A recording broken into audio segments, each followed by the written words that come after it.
Hello. Hi. I think that's horseshit. I think it should be Lee Camp ruins America with Graham Elwood. Let's get it straight. Well, you've been ruining it longer than I have. So, I mean, I don't know. It's tough to say. My early game show career probably really nosedived America. I mean, as did my early stand-up. It's a dead heat over which guy ruined the country more.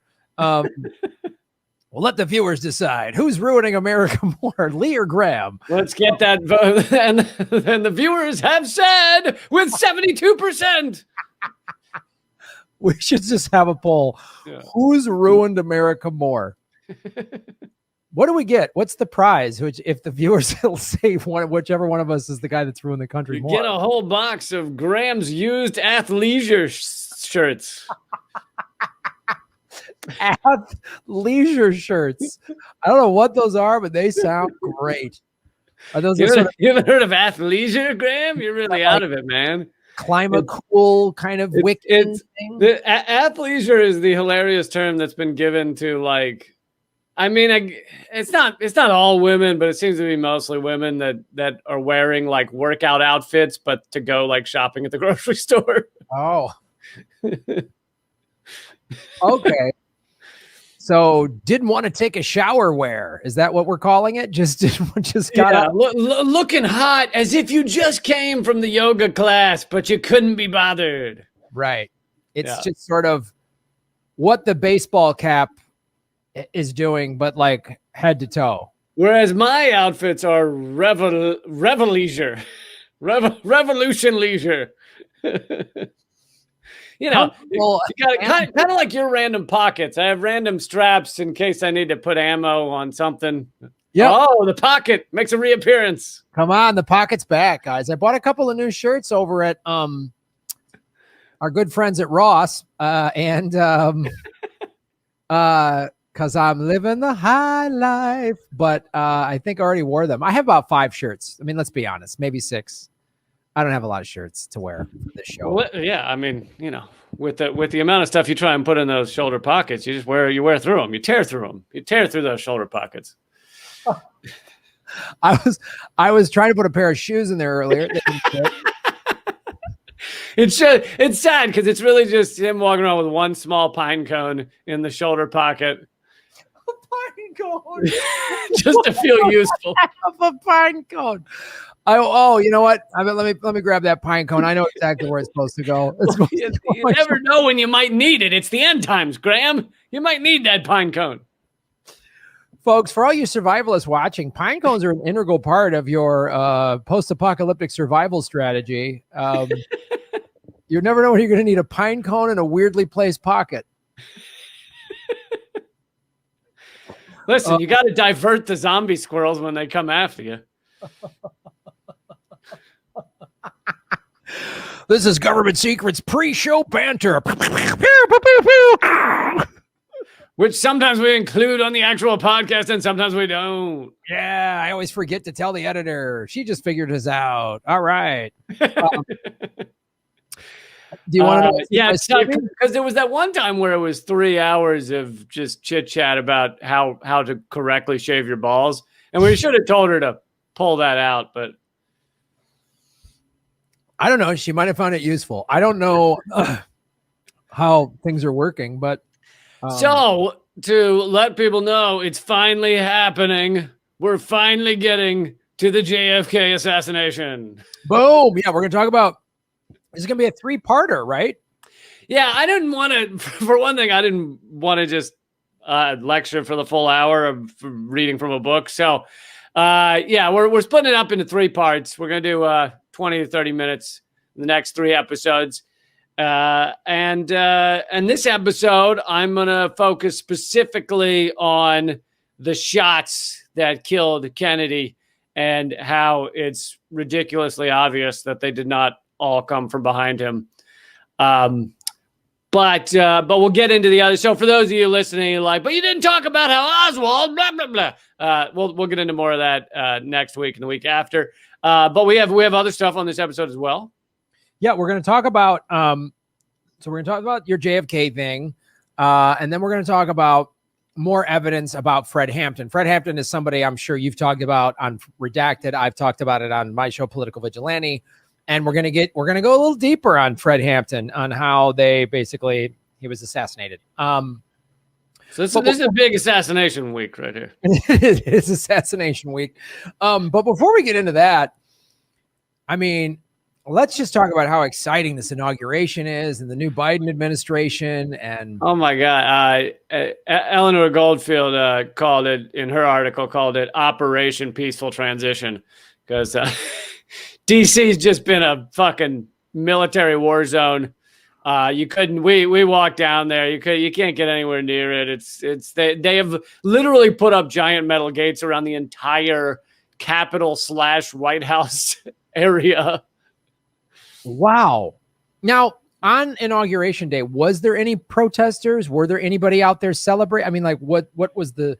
Now, there was some reports of something between, some like Proud Boy type people and some cops at Union Station, but almost nothing. I mean, I think that the mainstream media was told to keep talking about how there were 25,000 National Guard here to dissuade white supremacist groups and Trump supremacists from coming to DC, and they seem to have succeeded, because I didn't see any. But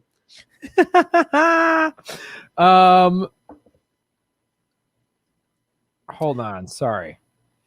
I am watching. Easy, Siri. Watching that whole ceremony. I mean, I was like, this is just such what 2020 and now 2021 are going to be. Is just like, yay, Trump's gone, and great. Now Biden is like, and of course he could have signed via executive order Medicare for all, because we are in a crisis. He could have said, executive order, we are in a national crisis because of this pandemic. I am authorizing Medicare for all. But yep. Section 1881A of the Social Security Act. He could have done it. # force the executive action. And he could still do it. But I don't, I mean, the Democrats love to point to Congress and say they can't do things. We can't do things because of the Republicans and everything. So it's not that they don't have these abilities. It's that they choose not to use them and try to say, oh, we just can't. And Trump kind of proved that a lot of this stuff can be done with executive action. Even if it were to go to the courts and everything, you'd still could probably give people health care for like a year while it worked its way through the courts. I mean, right. And then how would that look? How are they going to sell that to a bunch of Americans? That's why they will never do it, because it's like, if everyone's already got free health care and they're like, how are they going to sell that? Oh, this health care is awful. All these Americans go, no, it's not. It's great. I love it. Right. And, it's better than my old health care, and it's free, and I'm not paying anything, and you're not taking it away. And because that's, once you give free health care, it's really hard to take it away. It's funny how once you join all of the other developed countries, you kind of like it. You're like, this ain't so bad, Yeah. Oh wow, maybe socialism isn't such a horrible idea. And let's talk about some of the other executive action. So he's stopping the Keystone XL pipeline, which this is more of the, well, it'll remain to be seen, but this is again more of the charade that the Democrats and the willful, liberal corners of the corporate media.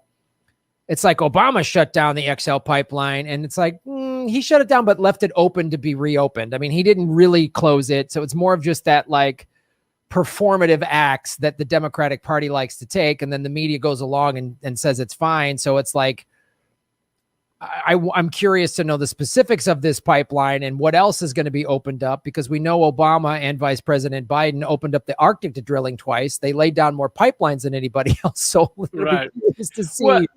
Well, yeah. And part of it is that, the Keystone was already, Obama shut it down for a minute at the end of he waited till his final, month. So really Biden's just going back with what Obama did. But yeah, it's going to depend on what else Biden does for climate change. I mean, if it's just shutting down the Keystone XL, then that's nearly nothing. But it also has to do with where we are now. I mean, climate change is making large swaths of the planet unlivable. Oil and gas are collapsing. Exxon says they may never recover from the combination of the fact that people are using less oil with the pandemic. So really, they are.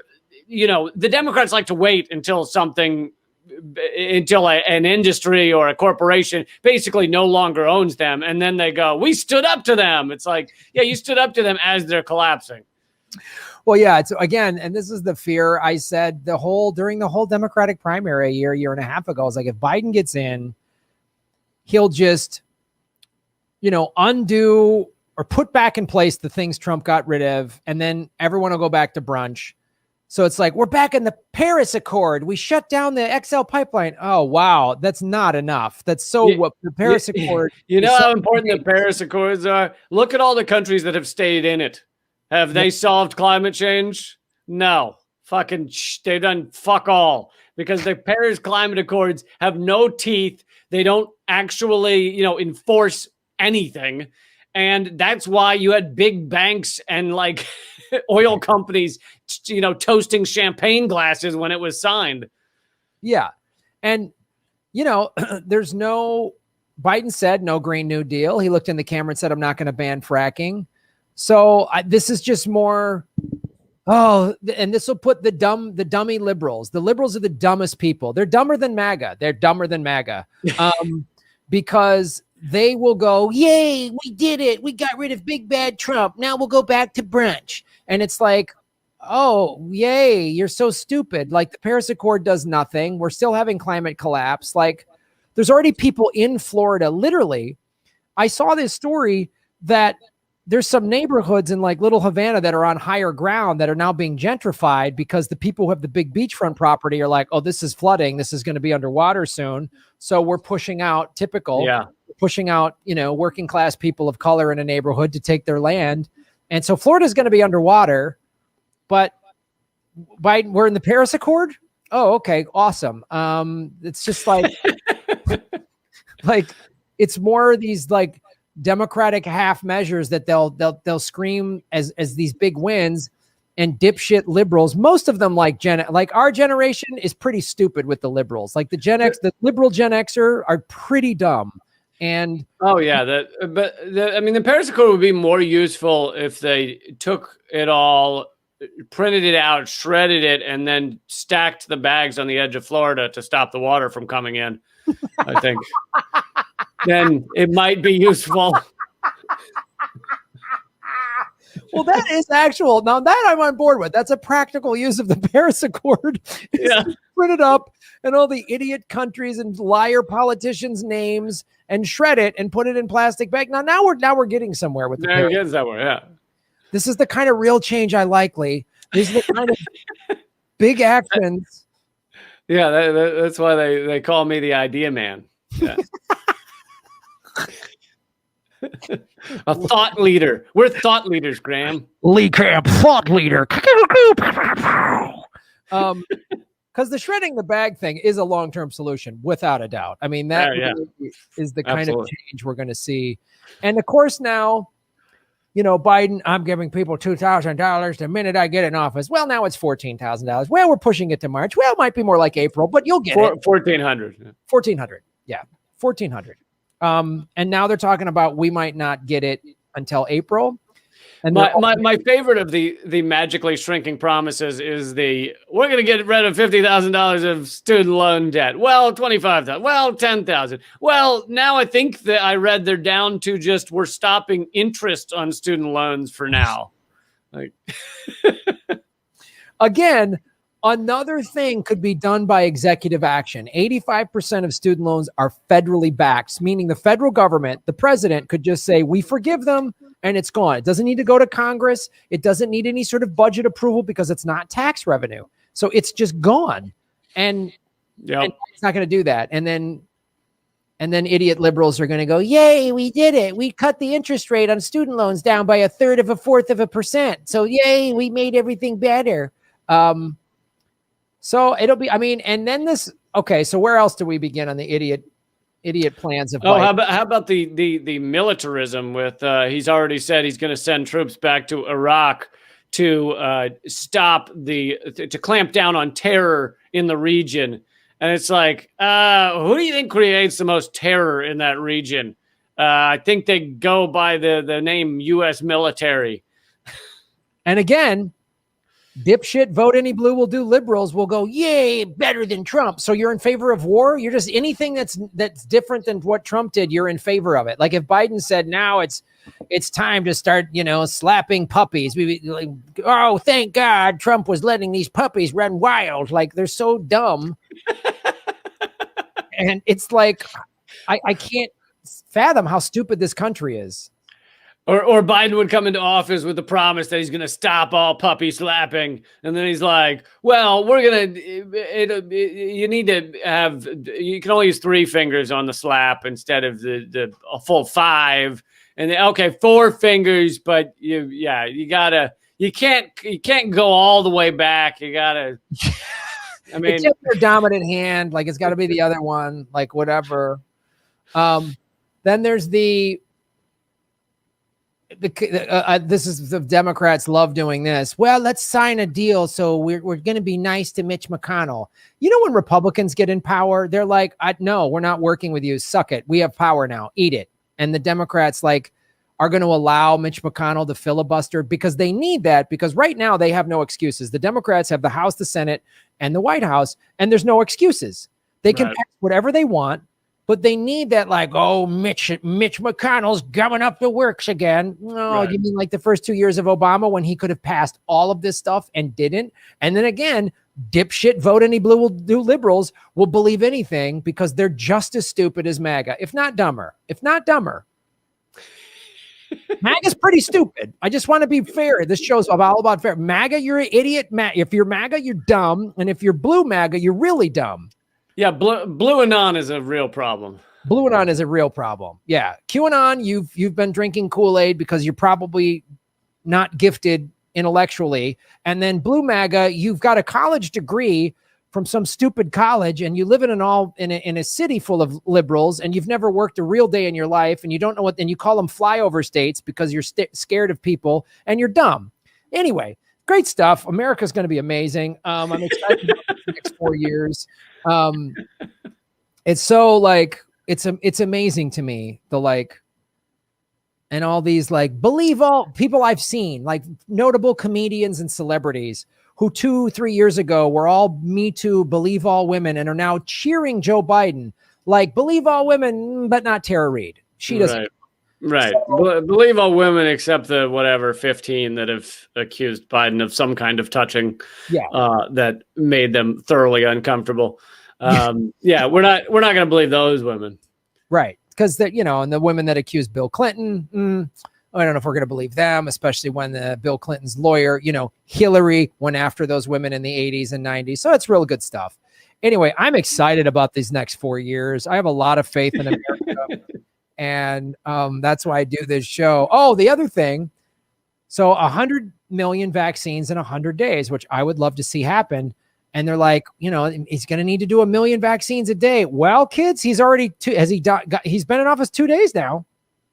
So have 2 million vaccines gone out in the last 2 days? I don't know. Well, what was it? It was like 1.5 or something. I don't know. All right.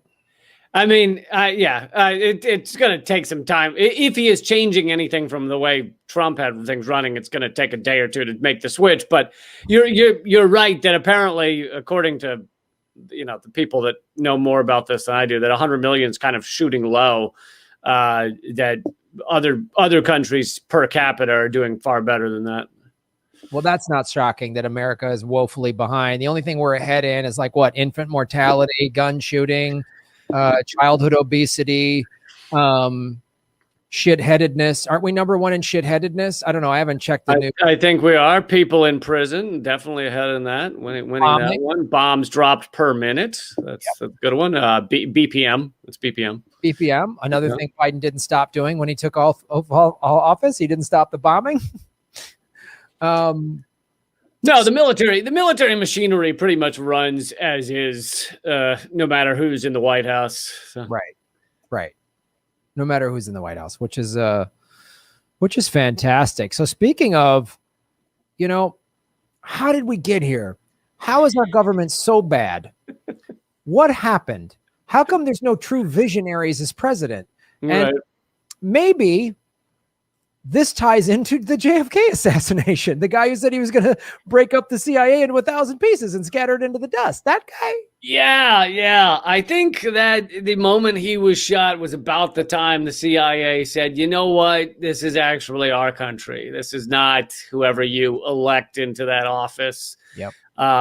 We're going to take it from here. You put whatever figurehead you want up there to say a bunch of shit, but we got it. It. And we're going to take out his brother just for thinking about running to be president. Just about being president. Just for getting close. Just for getting within eye shot of the presidency. You won California in the primary? Yep. You're going to be in some weird hallway in a hotel. Okay. Thank you. They were like, because after killing JFK, they were like, we took out people just because they saw somebody who knows something. You think we're not going to take out RFK? Yeah, I know. It's just like, they almost were like, we killed the president. You think we care about his younger brother who was like attorney general? Like, come on. Like, we'll do whatever we want. So to dive into this topic, I'm going to spend more on, you mentioned that he said he was going to break up the CIA. There are that and many other reasons as to why JFK had to be killed. I'm going to get into those next week. I figured we'd start with the juicier and grislier details. Government Secrets, episode 26, official secret number 1. After pre-show banter and current events. I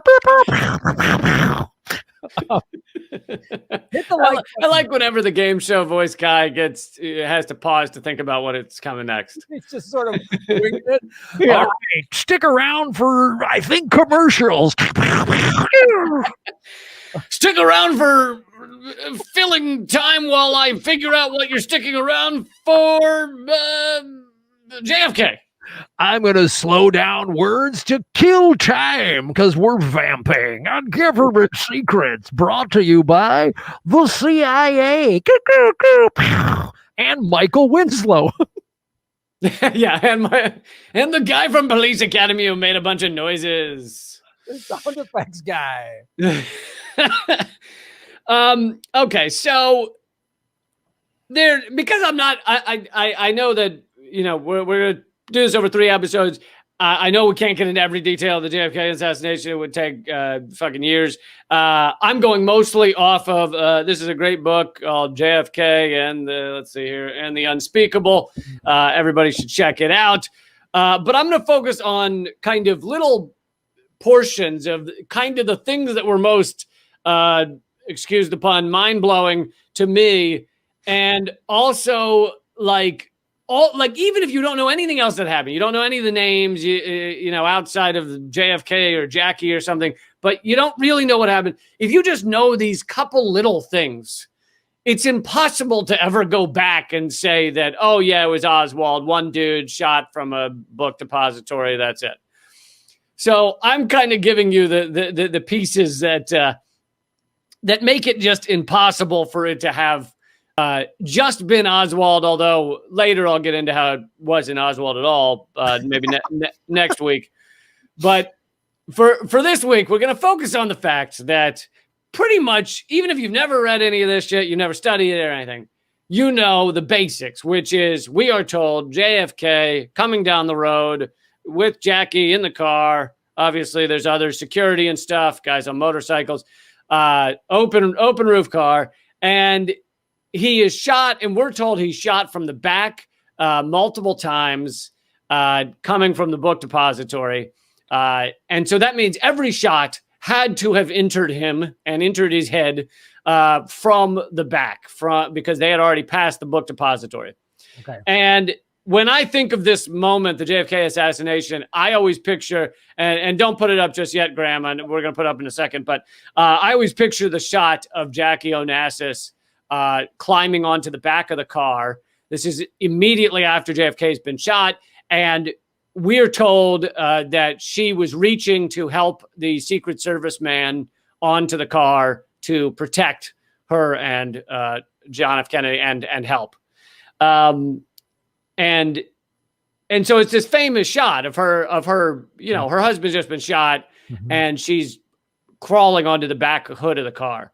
And I'll get back to that in a second. But so there are if you know anything about bullet wounds or ballistics, if a bullet blows away a large portion of a skull, it's because the bullet came in from the other side. So if it comes in the front, it leaves a little bullet hole. You know that from every movie you've ever seen. When a guy gets shot in the front of the head, it doesn't blow up his face. And if you saw that in a movie where a guy shoots a guy and his head explodes, you'd be like, that's not real. That's like laughable. That's like Quentin Tarantino or something.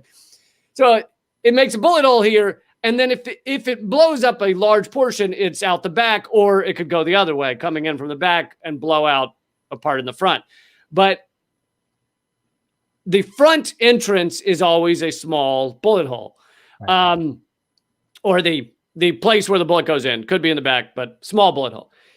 But there are so many and just an endless number of witnesses and evidence showing that JFK immediately after these shots are fired has lost the back of his head.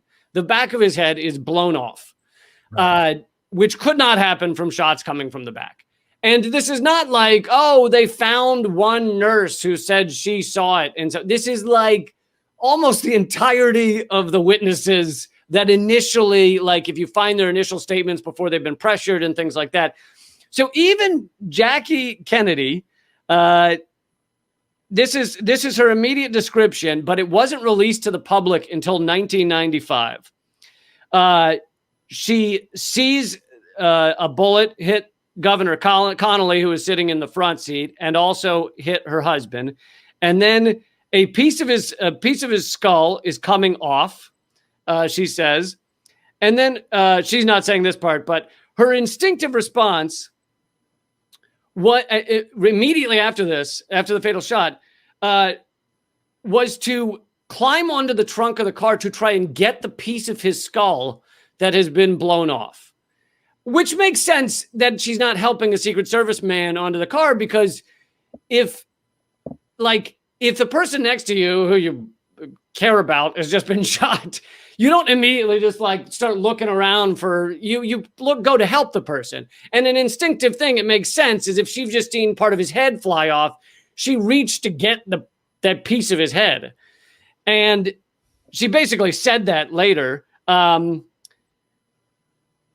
But okay, so you can pull up the famous image, and this is the famous shot of her. I don't know how much we can zoom, but it's very clear that, like, if you can see her hand, and I don't know how much people can see her hand, but you can look up the image online. But her hand is not reaching out to this Secret Service man. Her hand is cupping something on the back of the car. She is trying to grab the piece of his skull that has come off and is on the rear of the car.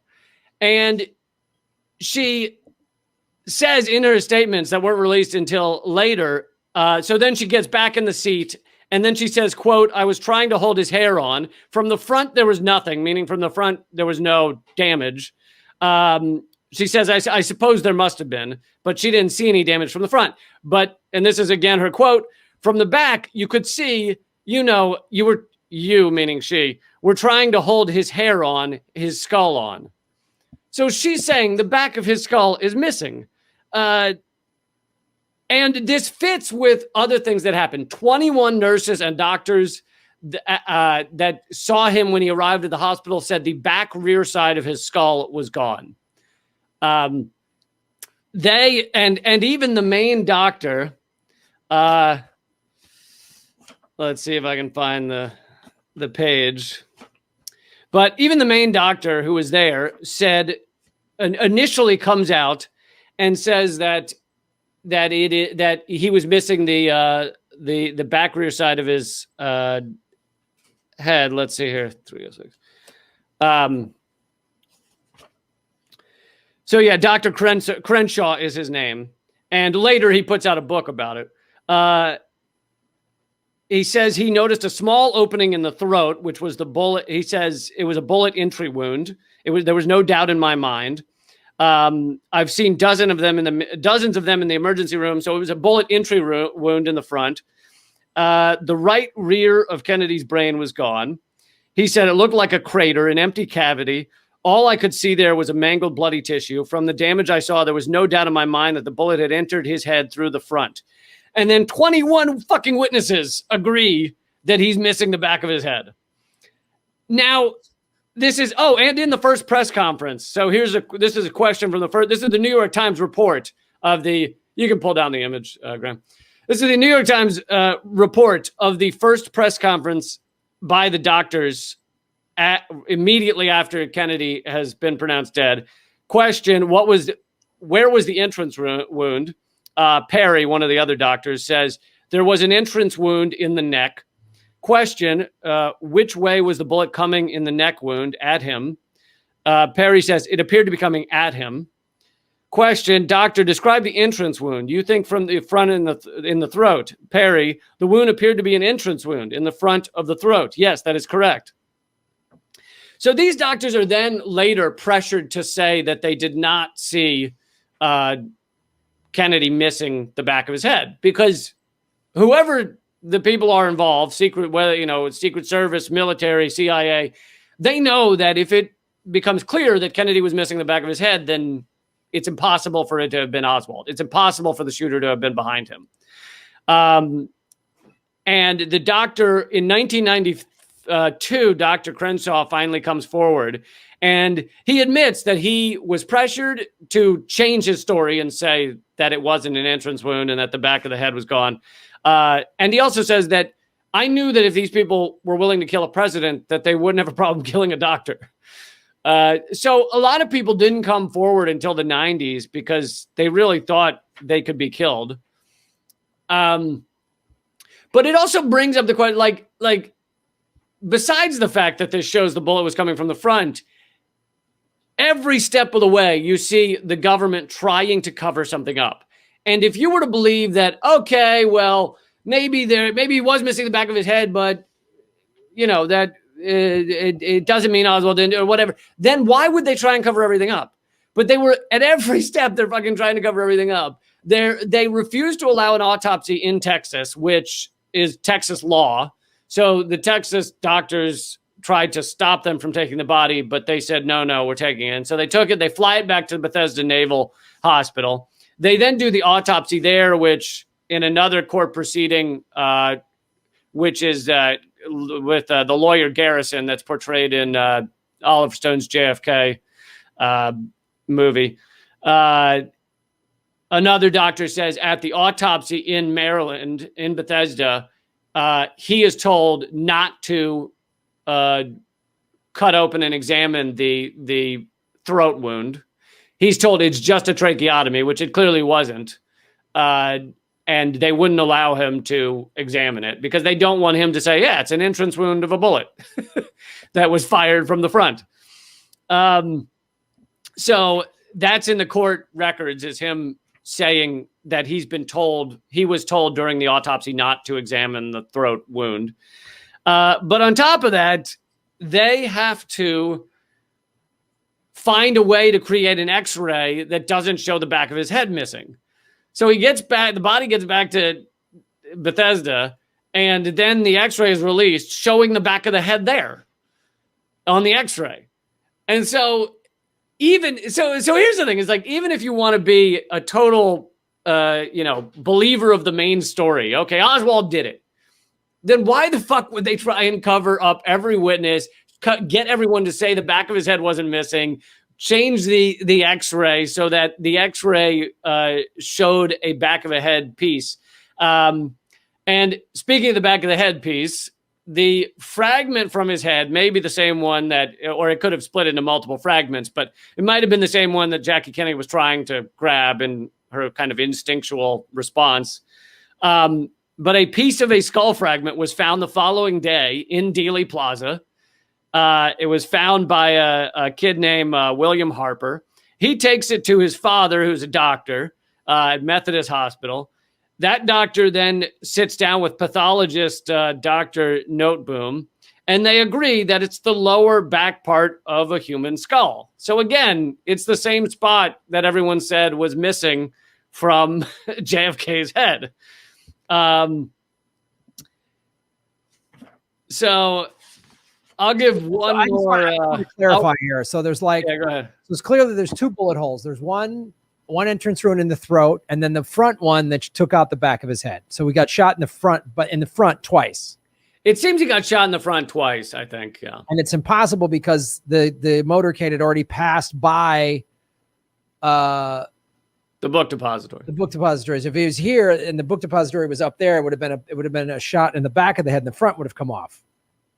Right. Or I think bullets sometimes do go straight through and have a fairly bullet hole sized hole in both sides. Sure. But when there's a large piece blown off, that only happens when it's the second surface that gets hit, you know?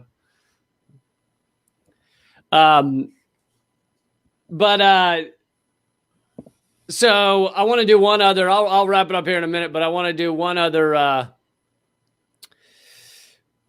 part of this about a guy who films.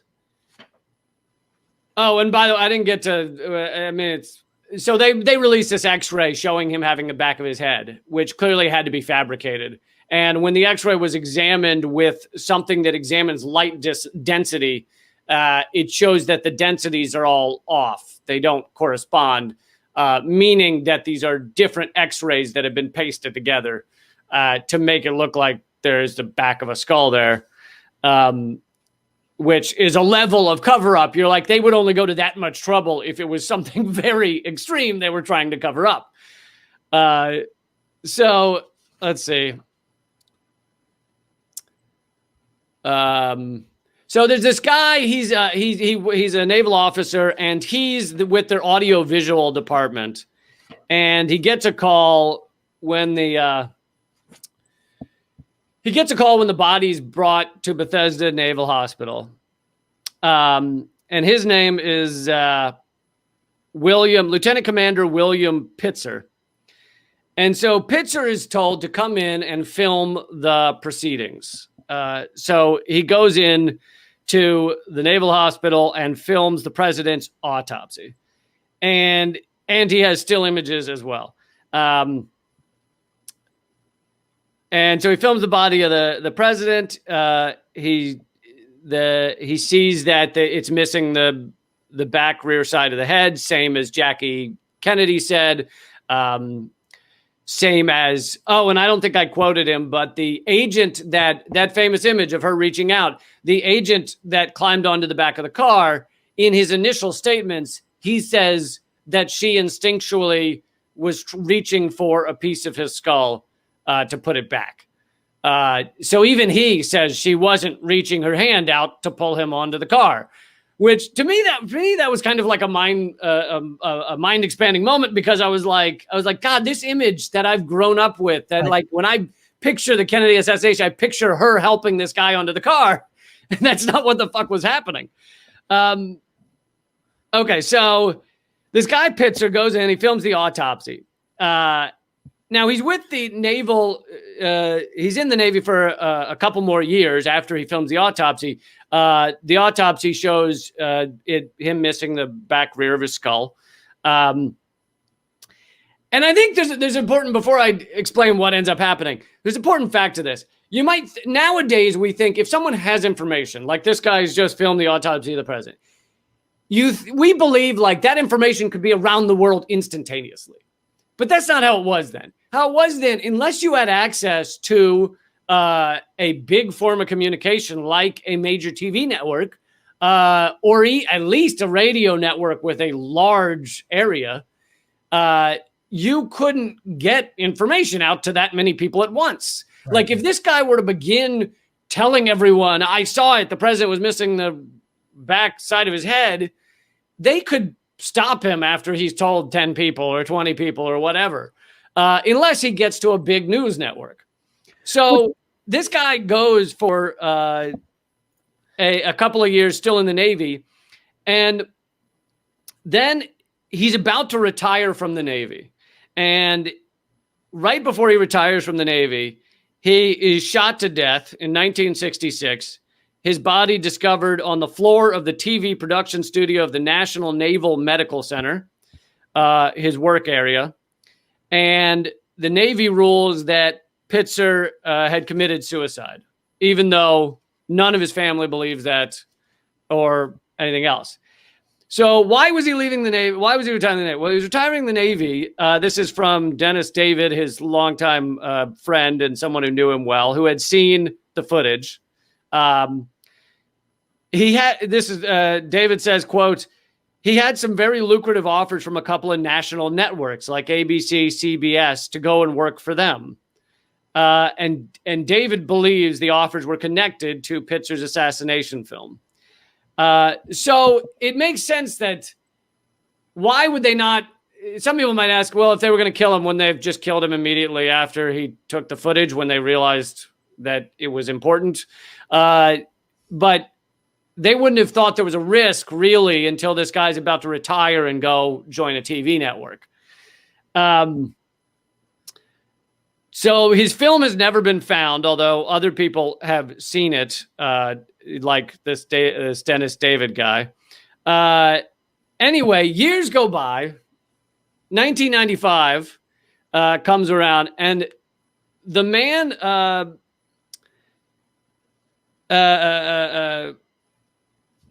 well, this guy, I'm looking for his name. This guy comes forward named Lieutenant Colonel Daniel Marvin of Special Forces. He comes forward and says that he was asked by the CIA to kill Pitzer. He was a Green Beret, and he was asked to assassinate Pitzer. And this guy feels he didn't do it. He said no. But the only reason he said no was because he said, although he did do that kind of thing for the CIA, he said, I would only do it on foreign land. So he wasn't going to kill an American in America, was what the reason he gave. But he did feel bad for the other things he was involved in. I guess he was involved in other hits or whatever he did with the Green Berets and the CIA. And for that reason, he called up Pitzer's former wife and told her about this, basically because he couldn't keep the secret anymore and felt horrible that he was even asked to do it. And when he came forward, Daniel Marvin came forward, he was denounced and expelled by the Special Forces Association, which then means he loses his pension and everything else, which also serves as an example to anybody else in Special Forces who might know something, such as the guy who actually did kill this guy. These people stay quiet, not just because they fear for their lives. They also stay quiet because they will lose all of their income, all of their pension, everything else. And you have other witnesses who didn't come forward until late 90s, early 2000s, because they also didn't want to lose their pensions. They were afraid for their life, etc. This is like, I mean, this stuff is insane in a certain way, and not that it isn't true, but I mean, it's just to show the insanity of what lengths they will go to seal this up. And now you see how much more sophisticated they've become, because as you said, it was harder for them to control, like you couldn't get the story out.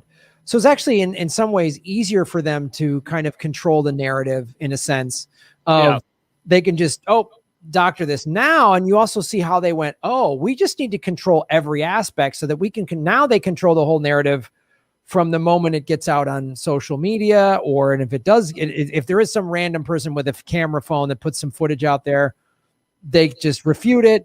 And it is true that they're not as blatant anymore because they knew they could. There weren't even that many people with video cameras. I mean, they were nearly able to get every camera footage of the assassination.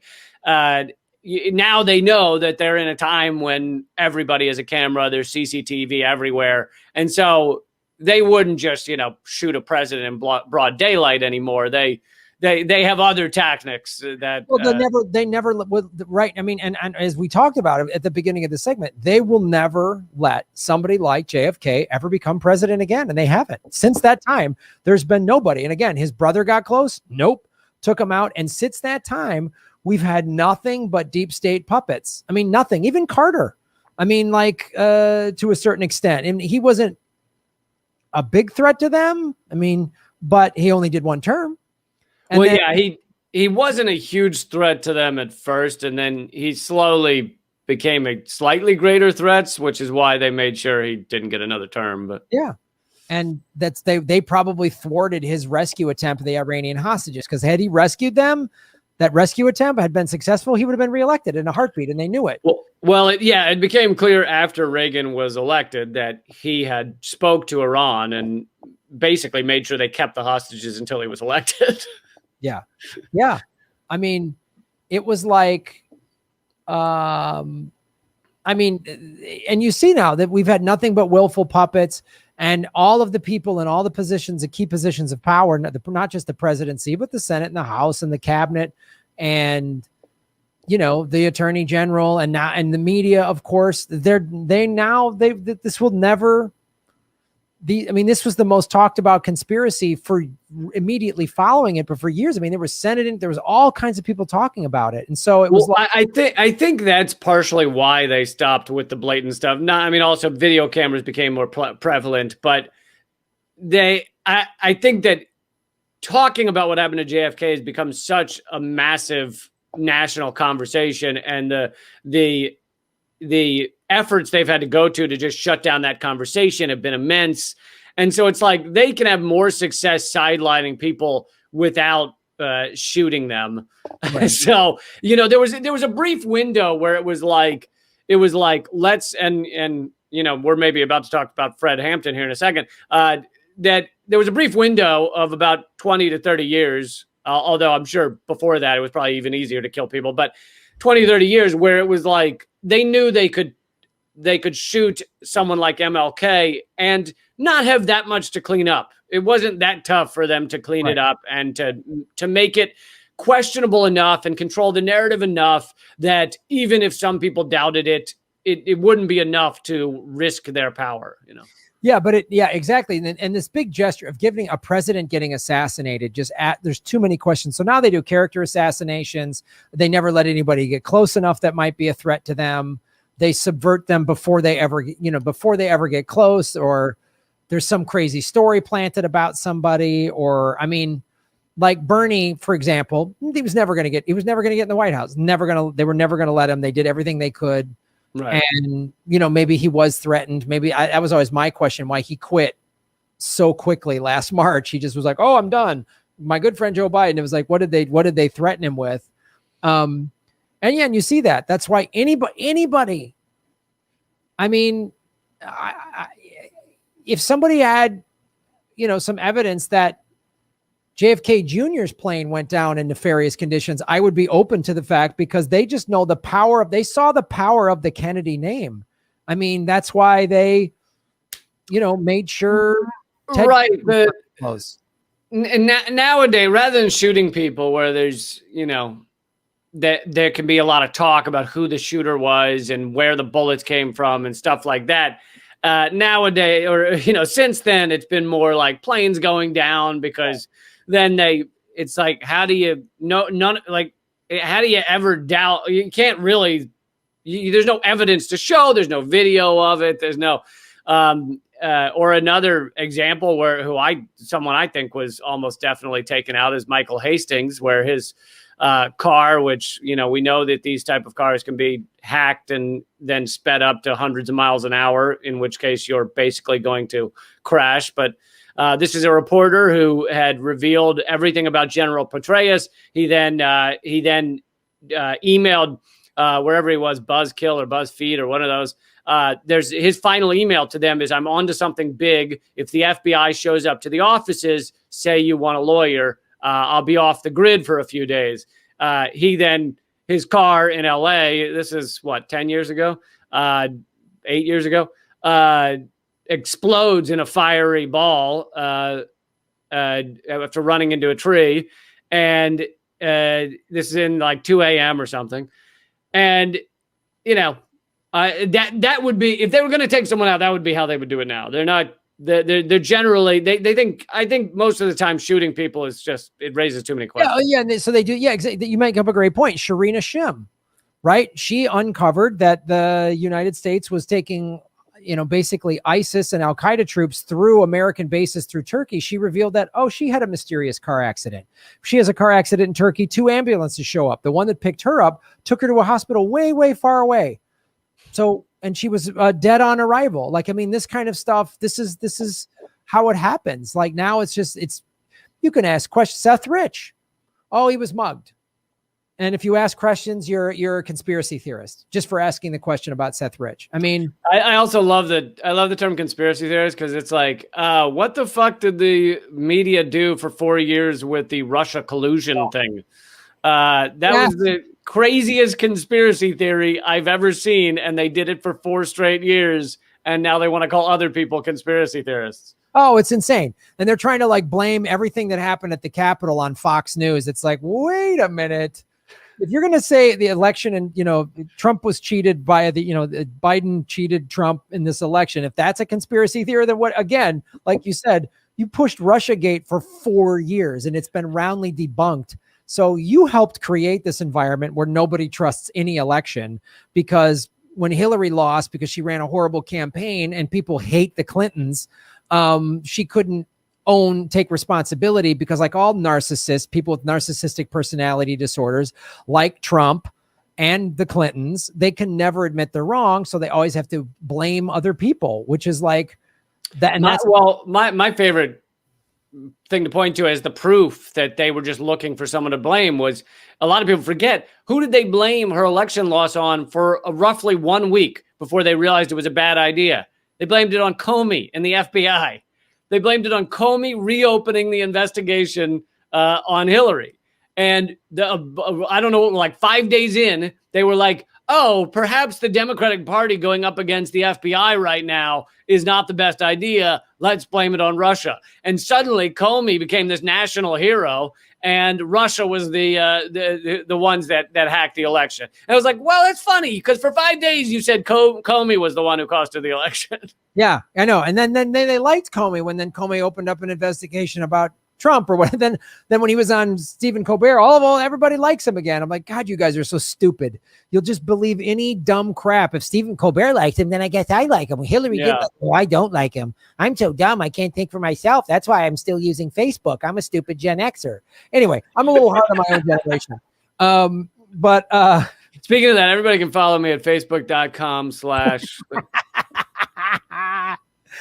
Oh God. So yeah, next week I will get into why they needed to kill Kennedy, or they believe they needed to kill Kennedy, and everything he was doing that was lighting the CIA and the military industrial complex on fire and infuriating them. And then the following week, I will get into Oswald and who he was and all the evidence that he was not the one who shot Kennedy. Right. All right. Well, let's talk about another GovSeek. By the way, folks, hit the like button. If you're watching this on either one of our channels and you're new, like and subscribe to Lee's YouTube channel, my YouTube channel. And if you're listening to this Government Secrets on iTunes or Spotify, make sure you subscribe, give positive reviews, all those analytics. And all the old episodes, most of what we talk about is evergreen. So please go check them out. Sadly, the horrific past of America is not changing anytime soon. So, go listen to earlier episodes. Yeah, we're going to have some new GovSeeks, maybe about how Trump's campaign money helped finance some of the people that did the insurrection a couple weeks ago. That's starting to come forward. We've talked about on this show, Biden and Democrats and Republicans' connections to neo-Nazis in the Ukraine. So things are going to keep going, gang. We're not going to run out of material. All right, let's talk about Fred Hampton. This article, you actually were kind of... Can I give a preface that the Black Panthers, a lot of people, if you believe kind of are standard corporate propaganda think that they were just this violent group that was setting things on fire. But the Black Panthers were actually a very powerful and important and intelligent force. They did many things like give communities that were struggling. They gave them foods, free lunches, helped out in the community in so many ways. You know, you got to remember this is a time in America's history where Black people were incredibly oppressed. Not that that has stopped, but, you know, perhaps it was a whole other level at that time. And the Black Panthers, you know, stood up and proudly said, you know, we're going to be strong. We're going to defend our communities. We're going to help them in so many ways because the federal government's not. And for those reasons, the ruling elite of America viewed them as very dangerous, very troublesome. And Fred Hampton was one of their most outspoken leaders in Chicago, and was only 21 when he was killed, which makes me feel like an underachiever. But well, I want to first thing I want to do, and just and I've talked about this on my show, and I want to send this quote over because I want to show our audience. Is let me show this. Hold on. Let me find.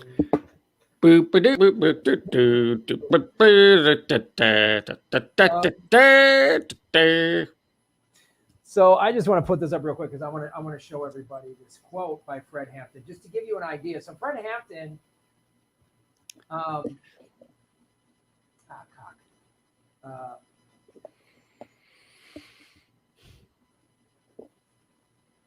come for the secret, stay for the hold music. Hold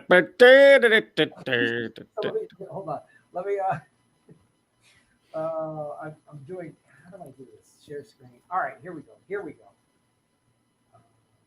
No, where's? All right. Can everybody see that? This is just a quote by Fred Hampton that I just want to read for everybody to give you why Fred Hampton specifically was a threat, because Fred Hampton in Chicago, he was the head of the Black Panther Party in Chicago, wanted to unify working class whites and blacks. And he specifically, there was a neighborhood in Chicago called Hillbilly Harlem, which was a bunch of Southern whites, because a lot of people after World War II and in the early 1900s emigrated from the South, black and white, to Chicago and other cities for the Industrial Revolution jobs. So there's this neighborhood in Chicago called Hillbilly Harlem, which was all Southern white people, and some of them openly racist, had Confederate flags. He did the first ever Rainbow Coalition and told them basically capitalism creates racism, and turned a lot of these like Southern whites from like openly, you know, Confederate flag waving racist into like, oh, wow, we're actually, this is a class issue. And he wrote this: we got to face some facts that the masses are poor. The masses belong to what you call the lower class. And when I talk about the masses, I'm talking about the white masses. I'm talking about the black masses and the brown masses and the yellow masses too. We've got to face the fact that some people say you fight fire best with fire, but we say you put fire out best with water. We say you don't fight racism with racism. We're going to fight racism with solidarity. We say you don't fight capitalism with no black capitalism. You fight capitalism with socialism. Fred Hampton said that. So that's why Fred Hampton was a threat. Right. If you get same with MLK, if you get the lower classes joining together to fight against the capitalist system, then that is very dangerous compared to, you know, just a black group saying we only care about black people. It's the more dangerous for the ruling elite is the lower classes uniting. Yeah, and that's why they needed to paint the Black Panthers out as this militant organization that hated white people and wanted to kill whitey and take over the world, or whatever the way they were portrayed in the media. And that's why when Malcolm X and Dr. King actually started to get on the same page, that was when they're like, oh, this is a bad idea, because they needed Malcolm X and MLK to keep the black community divided. They needed that. Right. So, but this is New documents suggest J. Edgar Hoover was involved in Fred Hampton's murder. Shocking. J. Edgar Hoover did such great work. This blows me away. In March 1976, we sat in a cavernous Chicago courtroom while FBI agent Roy Martin Mitchell testified in the federal civil rights case that we and our partners at the People's Law Office had brought on behalf of the families of slain Illinois Black Panther leaders Fred Hampton and Mark Clark and the 7 survivors of the murderous pre-dawn Chicago police raid on their West Side department. So what happened was the Chicago Police Department and the FBI basically assassinated Fred Hampton and Mark Clark.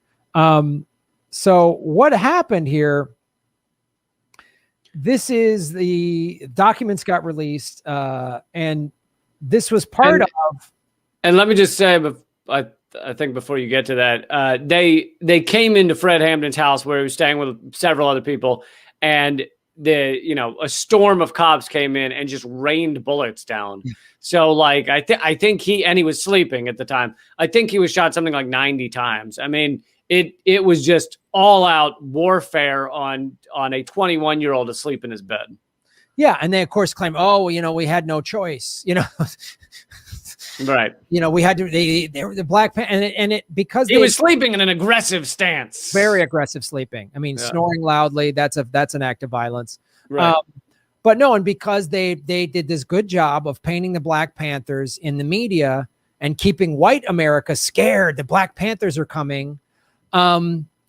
That's why it was like, oh, of course, the cops went to serve a warrant, and the Fred Hampton was carrying guns, and they had no choice, which is the same narrative they use now in Black Lives Matter, and that's why when these Black Lives Matter protests right after George Floyd, in late May, early June, you saw the country actually, there was a lot of people of all different ethnicities at these rallies, and they were getting unified. That's when immediately the mainstream media started to make it seem like, oh, there's a race problem. Oh, there's Trump supporters fighting with Black Lives Matter. Not that didn't happen, but they didn't talk about how diverse the Black Lives Matter marchers were. I mean, I friends of mine that were Black were like, I've never seen this many white people at a Black Lives Matter protest. Yeah. And that's when the ruling class is like, oh, we can't let that happen. And why it's also why Kaepernick was more dangerous than most things, is because like sports unites most of America. And he was calling to attention something in one of the biggest, being systemic racism and police brutality, in one of the biggest outlets that all of America sees. And all of a sudden you had a discussion across America about this problem, this issue. And so he's more dangerous than perhaps a lot of other. It's the same point. Like, look, this summer after Jacob Blake was shot 7 times in the back by the Kenosha police, the NBA was playing. They stopped playing. They stopped playing for 3 days. And I was like, oh, this is powerful. And a bunch of baseball teams stopped playing. And I think Major League Soccer stopped playing. The WNBA stopped playing. And then, Obama to the rescue. Go back to playing, everybody. And everyone stopped talking about it. I watch sports. So when that happened. Well, Obama actually, some people don't know this. Obama called up these players, these teams, and of course they're going to take a call from Obama. I mean, former President Obama's on the phone. What? And so he got on the phone with these players and said, listen, what you're doing is great, but really what would be more important is for you to go out there and play and start an organization to talk about these issues. And basically he was like, here's your release valve. Stop boycotting. I know. And when they first stopped playing, I was watching, because I watch the sports on occasion and ESPN or whatever. All anybody was talking about was Black Lives Matter. They stopped talking X's and O's, and you had really powerful moments where, like, Doc Rivers, the then coach of the LA Clippers, crying, saying, we're treated less than in this country. You had NFL players, and I'm like, this is going to get through because, like you say, all America watches these sports. Yeah. And especially in a pandemic where there's nothing to do, and it's sports. When sports came back online this summer, everybody was like, oh, sweet. At least we've got games to watch. And it was this, I'm like, this is their moment. And then of course, Obama calls and LeBron goes, oh, we're going to go back to playing. And the minute they went back to playing, I was watching all this. They stopped talking about George Floyd. They stopped talking about Jacob Blake. They stopped talking about defund the police. They stopped talking about it. And I was like, you had this moment and you guys blew it because you let Obama because they believe the garbage that Obama had their best interest or Black America's best interest at heart. And it's so preposterous. And it just shows how awful he is, like how he literally has derailed any sort of movement within the Black community, if not anywhere on the left. I mean, the anti-war movement went to sleep after there was a thriving anti-war movement in this country when George W. Bush was lying about weapons of mass destruction to get us into an illegal war with Iraq that killed a bunch of Iraqis and Americans. And then when Obama gets elected, everyone went to sleep. Except Medea Benjamin. Except Code Pink and a few others. But like to get back, so you see the history of any sort of unification and getting people talking and getting people together is bad. That's why they were I'm sure that the ruling class was ecstatic about what happened at the Capitol building because they're like, oh, this will keep America divided. And and they were probably helping push it. I'm sure the FBI was helping push it. So this is another FBI op going back to Fred Hampton. The document, the local FBI Central's role in setting up the raid as part of the Bureau's secret and highly illegal COINTELPRO program, which I believe we've discussed on this show before. Yeah, COINTELPRO is a significant illegal program of monitoring and sidelining activists, anti-war groups, Black community. Yep. Anytime it's not a government secrets episode if we don't have either an operation something or something program, Graham, you can keep going through this article, but my ego needs to be larger on the screen. So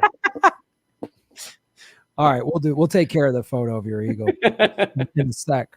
But let me go back to this. This program had previously targeted, as you were saying, Black liberation leaders, including Malcolm X, Dr. King, Stokely Carmichael, H. Brett Brown, Elijah Muhammad, and organizations they led. As the Senate Select Committee would later find in April 1976, the FBI had more recently turned its attention to destroying the Black Panther Party. So Roy Martin Mitchell was an integral part of the Chicago FBI office of Racial Matter Squad. The FBI office's Racial Matter Squad, like that. I know. I love that name. Oh, it's like, the FBI should really be in charge of racial issues. That's who we want. And the control of a prized asset, informant provocateur William O'Neill, who was the captain of security of the Chicago chapter of the Black Panther Party. So this is to let people know too, when I talk about the intelligence community on my show, and I know you talk about it too, but we talk about it here at Government Secrets a lot. If you think the FBI and the intelligence community hasn't already infiltrated the Proud Boys, Black Lives Matter, they've definitely subjugated. They're probably involved in the DSA. That's why I'm sure the DSA had something to do with why they were against Jimmy Dore's forced the vote.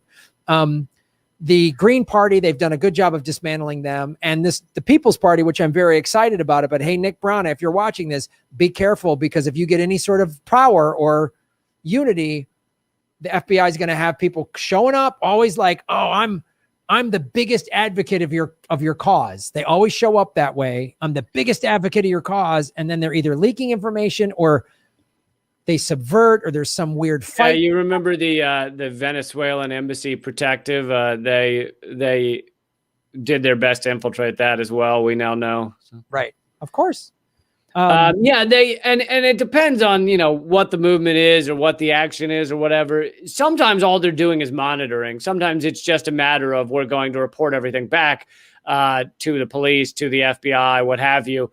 And other times it is an active campaign to, destroy that movement or sideline it or whatever. So they can be involved in or inside these an organization, and not necessarily does that mean that like everything that organization does is being puppeteered by the FBI, but it could just be a monitoring situation. But yeah. So at the time Mitchell testified, he had documentation of the FBI's secret role in setting up the raid, including a detailed floor plan of Hampton's apartment, designating the bed on which Hampton would later be slain, that Mitchell and O'Neill had drawn up, and which Mitchell had supplied the Chicago police raiders and their state's attorney supervisors, including Cook County State's Attorney Edward V. Hanrahan, who utilized this invaluable information to execute the murderous pre-dawn raid on December 4th, 1969. They also obtained two other damning FBI documents, a December 3rd, 1969 document that claimed the impending raid as a COINTELPRO project, and a post-raid document that set forth the outlines of the conspiracy to cover up the FBI's involvement in the raid. Concluding from the Summit report and the liberated media documents that the raid and its cover-up had to have been approved and ratified at the highest levels of the Bureau, including cross-dresser J. Edgar Hoover.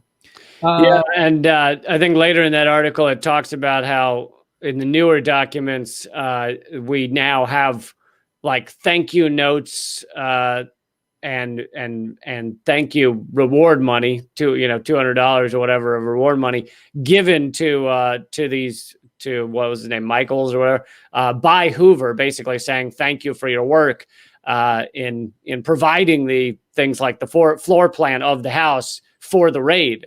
So obviously, if Hoover is thanking this man for the floor plan of the house, then that clearly shows Hoover is directing and involved in the raid. Yeah, it says right here, O'Neill's personal file had a $300 bonus for furnishing detailed floor plan of the apartment that subsequently proved to be tremendous value. It was like, yeah, it just goes on and on. What this is a very lengthy article, but it just shows you this is what they did, man. This is how they do it. I'm just scrolling through all the stuff. In December, a year later, November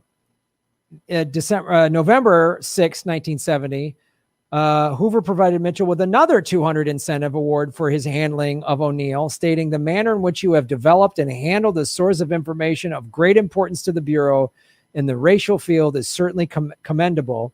A great deal of the information which has been furnished by this individual has been of material assistance to the FBI in fulfilling its responsibilities. Then, like a month later, a little over, the Chicago FBI field office sent a teletype to the FBI director marked urgent, which was initialed in Washington by George Moore, and discussed a redacted FBI agent's, most likely Mitchell's, potential testimony before a special state grand jury that was investigating the raid. So even after they got away with it, they were being investigated. And then they're still, of course, covering up their dirty work. At this point, O'Neill, Mitchell, and the FBI's role in the raid was highly secret, and the teletype instructed that any information dealing with redacted, most likely the FBI's role, not to be touched upon. And if any questions were asked in this area, the redacted witness is to immediately leave.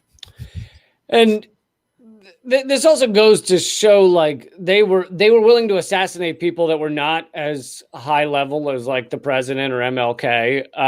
And also, I don't consider myself a Black Panther historian, although I wish I knew more about it. But so many of the leadership, or even just kind of the energetic supporters of Black Panthers, ended up either killed or in jail or something else. Some of them are still in jail to this day. So, I mean, they were just every upper level person of the Black Panthers was really taken out in one way or another. Yeah. Yeah. And you see, like, this isn't like crazy tinfoil hat conspiracy theory. These are FBI documents. I mean, this is very clearly laid out. And again, you think there would be this big screaming uproar. we're not going to have that with this corporate media, especially today. And, the local news media and the corporate media, boy, they love singing the praises of the FBI and the CIA and police department. So we're never going to get, people got to come to this show to listen to two comedians, one with a weird pocket on his shoulder, talking about this. One with a weird haircut, one with a weird pocket. It's a mess. It's a disaster. This is our last hope, is these two clowns. So yeah, you really see how it, how they've shut it down, but that's our final government secret segment. Beep, beep, beep. Next week, more JFK news from Lee Camp. Enjoy our fun with assassinations whole month. Yes, it's January's assassination. Oh, I'm just realizing we're on the cusp of Black History Month, so this is learn more about all the black people we've killed in America. Yes, and the only Irish Catholic president we've ever had. We murdered him. All right, thank you, Secret Society Illuminati. So, yeah, that's our show, I guess. We did it. Make sure you tune in next week, because maybe next week you'll find out JFK pulled through. Who knows? Who knows? You don't know. It's a surprise ending here on Government Secrets. I'm sure next week we'll be all happy about all the amazing progressive policies Biden has already put in place. And it'll be great to see him continue the legacy of. If you watch like Tucker Carlson or any of the right wing channels, apparently Joe Biden is a Marxist who's implementing forced unitard uniforms for everyone. By next week we will all be in our government issued unitards. I wish he was a Marxist. Like, I wish, I would love it if he was a Marxist. I mean, that'd be so awesome, but he's not. Don't worry, Tucker. He'll still make Wall Street and the bombs go. Don't worry, buddy. Don't worry, Tucker. You frat boy sellout. Come on. You lay your pretty little head down on that pillow, and you just don't worry your little self. When you have your limo driver take you back to your gated community in some rich neighborhood in Virginia or outside of DC or wherever you do your show, don't you worry, sweetie. Don't you worry your pretty little head. As you get in your tanning salon that's in one of your 9 bedrooms. Well, Graham, those gates, the gated communities, they are no true security against Black Lives Matter rioters. Okay. They can get through those gates. So I'm surprised you didn't know that. That's why you got to be out there with your wife and her gun in St. Louis. Yeah. All right. Well, Lee, this show is always a fun. It's like an hour of sort of laughing and restoring my absolute cynicism that America's done. Wait, so between shows, do you start to lose your cynicism? Yeah, I do. I'm like, maybe there's a chance. Maybe we can. And it's like, oh, no. Easy, Graham. Easy now. Stop drinking that hope Kool-Aid. Because there's more laughing in this show than most of the shows I do, I view it as a palate cleanser at the end of the week. This helps the trauma go down. Yeah, when we both are doing our shows, like every day of the week, I'm just doing a show and I'm like, oh, here's another segment of some horrific nonsense that's never going to end because the ruling state is a bunch of soulless vampires. This show, we laugh about it and it's good stuff. But I mean, none of that's a problem as long as you got your pine cone in your shoulder pocket. I think soulless vampires, they can always be held back by a shoulder pocket pine cone. Yeah, everybody thinks it's garlic. It's not. It's a pine cone in your shoulder pocket. It's not. It's get a pine cone. All right, guys. Check out my stuff at leecamp.com. Unfortunately, there's no new redacted tonight because COVID has rampaged through the crew or something. I'm not quite clear on it, but no redacted this week, but plenty of new content at leecamp.com. So. Folks, I'm going to be selling autographed pine cones at grahamelwood.com. to fit in your weird shirt pocket. Graham, the number one rule of merch is never sell anything that's not easy to sign, all right? Because the amount of time you're going to have to put it on each little blade of the pine cone. Dang it. I got to figure that out. I got to get maybe those big pine cones like in the Sequoia that have a big thing I can sign, or I don't know. We're going to figure that. This is the rare endangered redwood pine cone. It's the size of a beach ball. Yeah, it's easier. It's good for merch, Lee. What do you want me to do? You know what I mean? I got to move units. So yeah, check out my show, Political Vigilante. We stream 4 to 5 days a week. We put 15 to 20 clips up a week. And it is still never going to make this world a better place. But I appreciate you watching it and enjoying it. And every once in a while, I put up some surf videos so I don't go completely insane. And that's all at GrahamElwood.com. Oh, and go to Rockfin.com. Lee and I both have our shows there. Yes. So you can see my new documentary, Graham Goes to Russia. And if you subscribe to the premium, you get my Russia doc, all my premium content, all of Lee's stuff. So Is Graham Goes to Russia like one of those Ernest videos, like Ernest Goes to Jail? Is it similar? Santa's in the slammer. Yeah, it is exactly. I'm revitalizing Ernest. Ernest Goes to Russia. Hey, Putin, are you inside the Kremlin? Like that's. The FSB got me again. You know. So yeah, check out Ernest Goes to Russia. All right, buddy. Well, enjoy. All right, man. Talk to you soon. All right, man.